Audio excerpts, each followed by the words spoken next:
할렐루야. 153 저녁기도에 오신 여러분들을 주님의 이름으로 환영하고 축복합니다. 오늘 이 저녁 시간에도 하나님께서 우리들의 힘든 삶의 자리 가운데, 문제 많은 세상 가운데서 위로해 주시고 우리를 일으켜 주시는 놀라운 은혜를 경험하는 시간이 될 줄로 믿습니다. 오늘 여러분들의 아픔과 여러분들의 간구와 여러분들의 문제를 하나님 앞에 다 내어드리고 주님의 만지심과 주님의 회복하심을 경험하기를 소원하겠습니다. 우리 같이 이 시간에 찬양하기를 원합니다. 주님, 이 손을 꼭 잡고 가시옵소서. 주님, 손잡고 인도해 주시옵소서. 그러한 바람으로 우리 같이 우리의 삶의 문제를 내어드리며 주님 앞에 간절한 마음으로 찬양하도록 하겠습니다.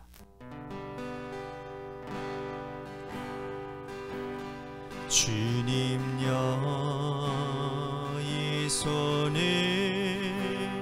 꼭 잡고 가소서. 약하고 피곤한 이 몸을 폭풍은 흑암속 해치사 빛으로 손잡고 날 인도하소서.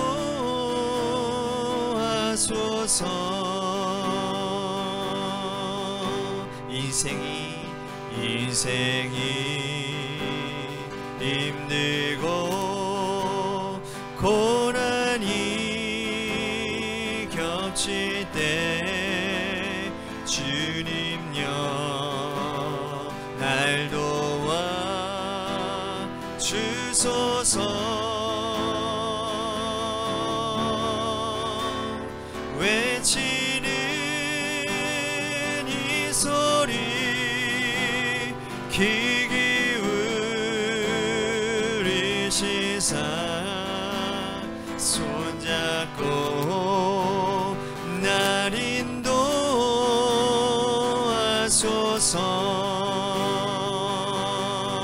외치는 이 소리 귀 기울이시사 손잡고 날 인도하소서.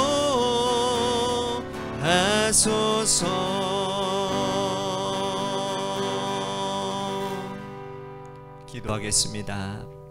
하나님, 오늘 우리의 간절한 마음과 하나님 우리의 모든 상황들을 주님께서 인도해 주시기를 원합니다.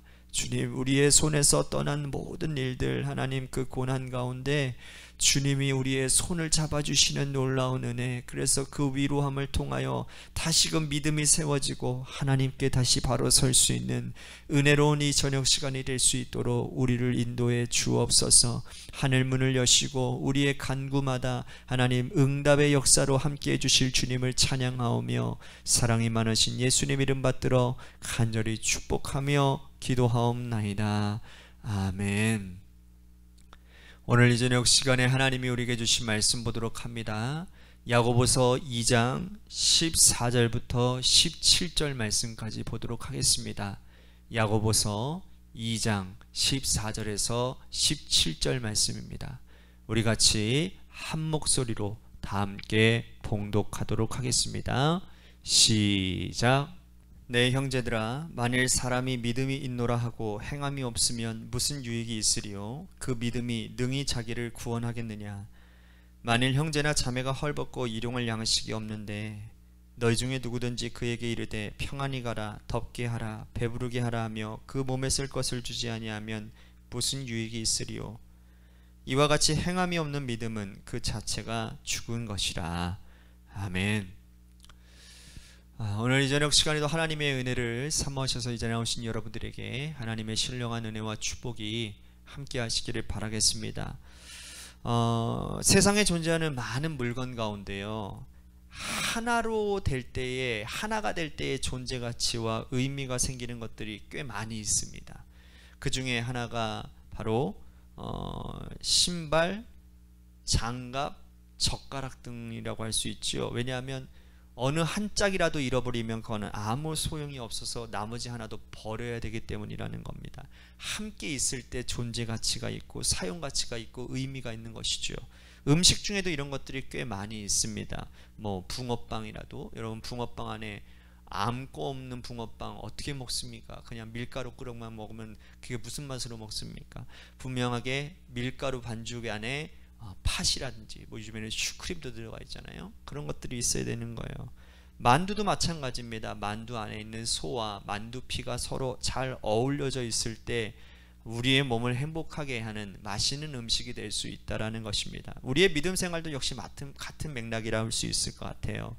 믿음을 가지고 있다고 하면서 행함이 없다면 오늘 말씀처럼 죽은 믿음이라고, 가짜 믿음이고 하나님이 기뻐하시지 않는 믿음이라고, 야고보 사도는 오늘 아주 강력하게 구원을 대한 근거까지 내세우면서 그렇게 얘기를 하고 있다는 겁니다. 2000년 전 초대교회 성도들에게나 오늘 우리들에게도 똑같이 해당되어지는 말씀 아닌가 생각이 되어집니다. 그들이나 우리나 다 같이 믿음의 여정을 걸어가고 있는 사람들이기 때문이지요. 자, 14절 말씀 다시 한번 보도록 합니다. 내 형제들아, 만일 사람이 믿음이 있노라 하고 행함이 없으면 무슨 유익이 있으리요? 그 믿음이 능히 자기를 구원하겠느냐.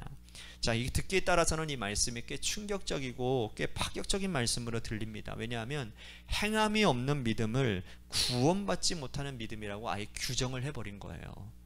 자, 예를 들어 볼게요. 15절 16절 말씀입니다. 만일 형제나 자매가 헐벗고 일용할 양식이 없는데 너희 중에 누구든지 그에게 이르되 평안히 가라, 덥게 하라, 배부르게 하라 하며 그 몸에 쓸 것을 주지 아니하면 무슨 유익이 있으리요. 사실 이렇게 말하는 것이 성도들일 때가 많이 있지 않습니까?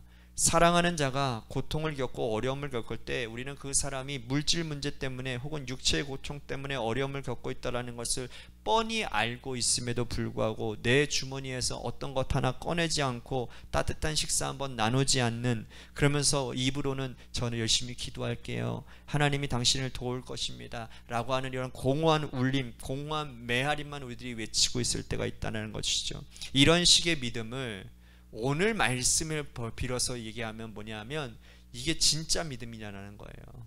가짜 믿음일 수밖에 없다라고 야고보가 지금 문제 제기를 하고 있는 겁니다. 그러면서 17절 말씀 보십시오. 이와 같이 행함이 없는 믿음은 그 자체가 죽은 것이라.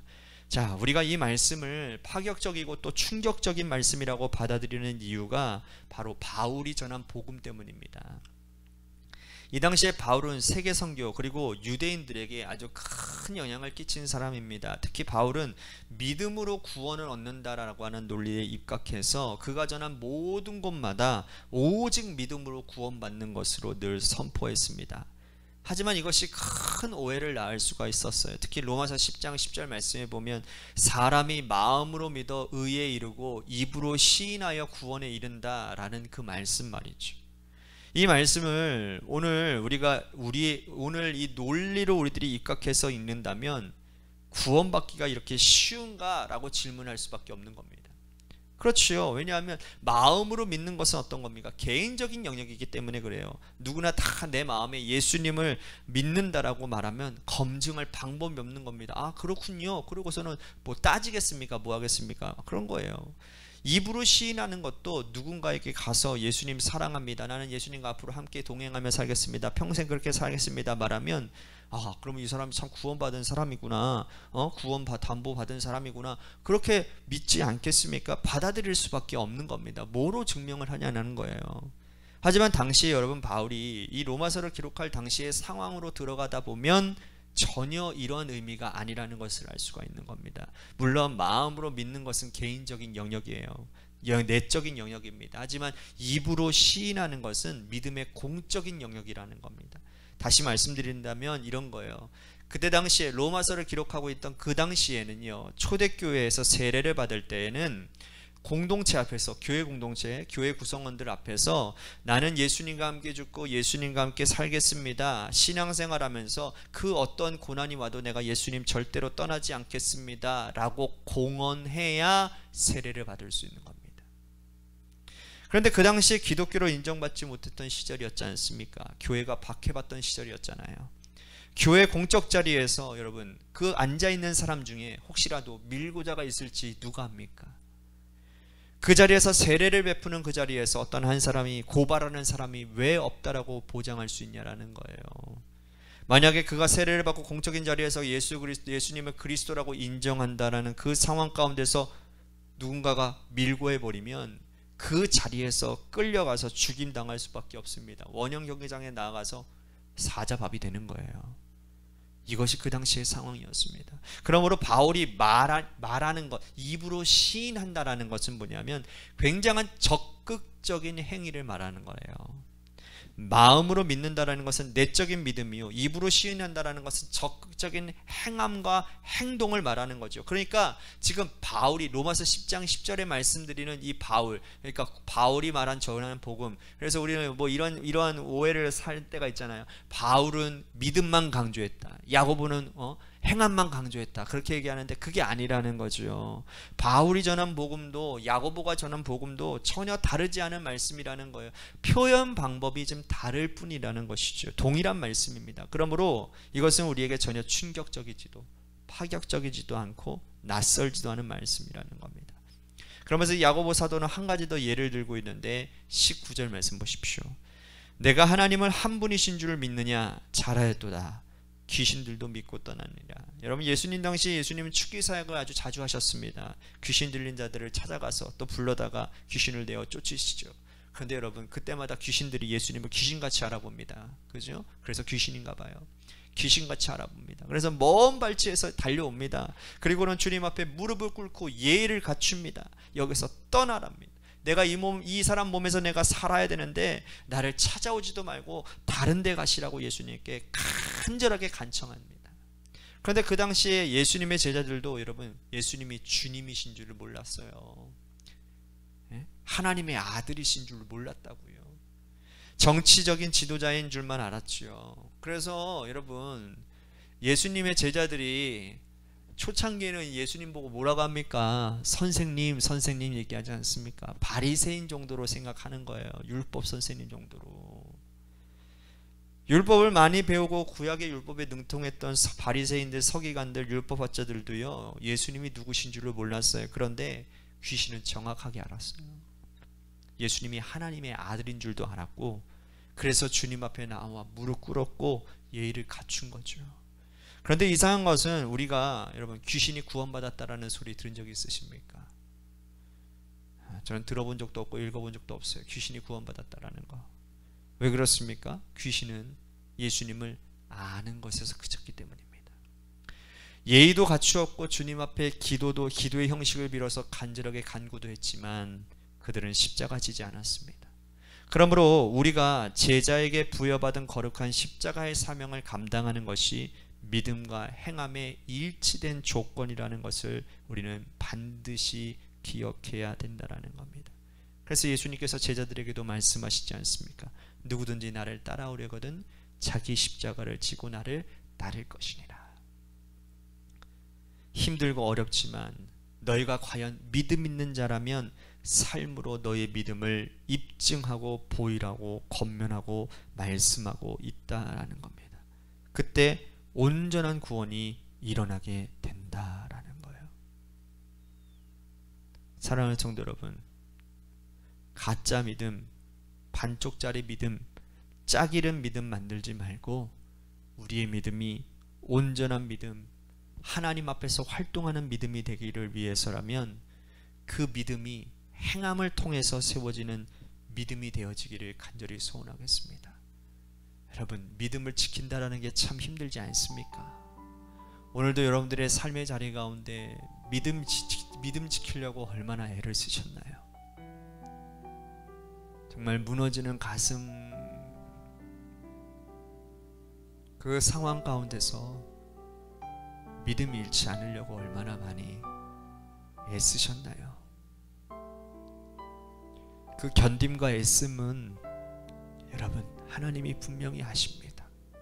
하나님이 아시고, 그리고 그 애씀, 그 행함이 분명히 하나님의 일을 이루시는 놀라운 은혜가 되는 줄로 믿으시기를 바랍니다. 그래서 우리 관악교회 성도들은 믿음과 행함의 이 균형을 잘 이룰 수 있는 교인들이 되기를 바라겠습니다. 입술로만 고백하는 게 아니라 입술을 고백한 것을 행함을 통해서 구원의 완성을 이룰 수 있는 놀라운 은혜를 경험하는 나의 인생이 되게 하여 주옵소서. 참된 믿음을 가진 사람이 되게 하여 주옵소서라고 오늘 말씀을 생각하면서 기도했으면 좋겠습니다. 또 한 가지 우리 관악교회를 위해서 기도합니다. 재개발 가운데 이제는 재개발이 이제 본격적으로 시작이 되어질 것 같습니다. 모든 가정이 하나님의 은혜다라고 고백되어질 수 있는 놀라운 일들이 일어나야 됩니다. 그래서 우리가 정말 열심히 이제 기도해야 됩니다. 교회가 사단이요 얼마나 역사하는지 모릅니다. 교회를 세우려고 할 때 얼마나 사단이 역사하는지 몰라요. 그러니까 우리가 정말 말씀과 기도로 충만해서 정말 기도로 무장해서 이 재개발 사업을 우리들이 온전히 잘 감당하면 하나님께서 분명히 놀라운 일을 이루시는 기초를 다지게 되는 줄로 믿으시기를 바랍니다. 이 재개발을 위해서 기도했으면 좋겠고요. 또한 육신의 질병으로 고통당하고 있는 우리 성도님들을 위해서 기도해 주시고, 마지막으로 여러분들의 삶의 자리와 여러분들의 자녀들을 위해서 기도하시다가 이 시간 돌아가시기를 바랍니다. 노래 끝날 때까지 여러분 10분입니다. 10분만 간절하게 하나님 앞에 기도하십시오. 기도할 때에 하나님이 들어주시는 줄로 믿습니다. 기도하시겠습니다.